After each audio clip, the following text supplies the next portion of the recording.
দর্শক দেখতে পাচ্ছেন যে এখানে কিন্তু আওয়ামী লীগের একজন প্রেতা তিনি কিন্তু এসেছেন এবং তাকে কিন্তু সাধারণ জনতা কিন্তু ঘেরাও করে রেখেছেন। এই মুহূর্তে কিন্তু আপনারা দেখতে পাচ্ছেন যে একজন আওয়ামী লীগের কিন্তু এখানে এসেছিল এবং তাকে কিন্তু সাধারণ জনতা উত্তম মধ্যম দিয়ে কিন্তু এখান থেকে বের করছেন। দর্শক দেখতে পাচ্ছেন যে এই মুহূর্তে তিনি আওয়ামী লীগের পক্ষে কথা বলেছেন এবং তাকে কিন্তু প্রতিহত করার জন্য বিভিন্ন পর্যায়ের মানুষ কিন্তু এখানে এসেছেন এবং নেতাকর্মীরা তারা কিন্তু ধাওয়া পাল্টা দিচ্ছেন।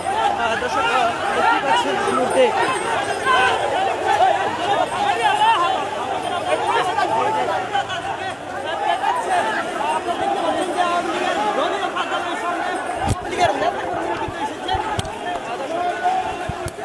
দর্শক আপনাদেরকে দেখাচ্ছিলাম যে আওয়ামী লীগের একজন নেতাকর্মী কিন্তু এখানে এসেছেন বীর মুক্তিযোদ্ধা সেজে, তাকে কিন্তু সাধারণ জনতা এই মুহূর্তে প্রতিহত করার চেষ্টা করছেন। দর্শক দেখতে পাচ্ছেন যে এখানে কিন্তু একটি অস্থিতিশীল অবস্থা তৈরি হয়েছে এই মুহূর্তে।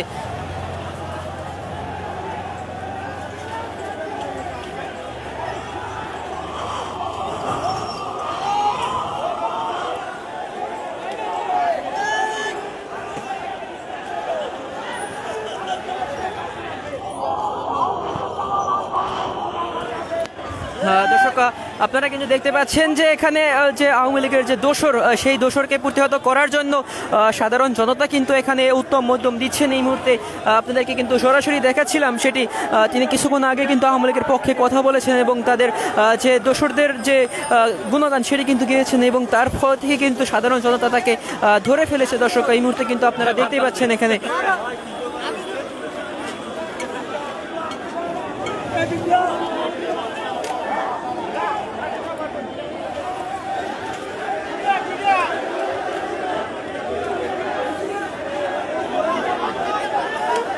দর্শক দেখতে পাচ্ছেন যে আওয়ামী লীগের একজন দোসর কিন্তু উত্তম মধ্যম দেওয়া হচ্ছে তাকে এই মুহূর্তে। দর্শক দেখতে পাচ্ছেন যে সাধারণ জনতা তাকে কিন্তু ধরে ফেলেছে এবং তাকে কিন্তু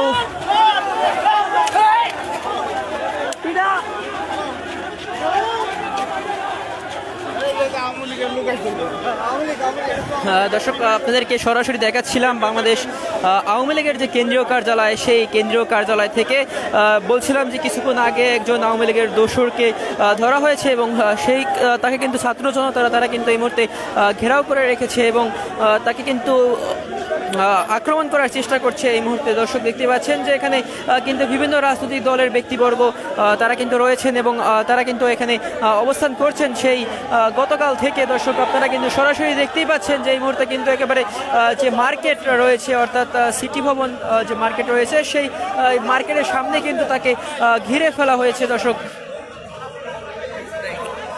দর্শক আওয়ামী লীগের কেন্দ্রীয় কার্যালয় থেকে এটাই ছিল সর্বশেষ। পরবর্তী আপডেট পেতে বাংলা FM নিউজের সাথে থাকুন। সবাইকে অসংখ্য ধন্যবাদ। যে যেখান থেকে দেখছেন আমাদের লাইভটি শেয়ার করে দিয়ে পরিচিত জনদের মাঝে কিন্তু সেটি পৌঁছে দিতে পারেন।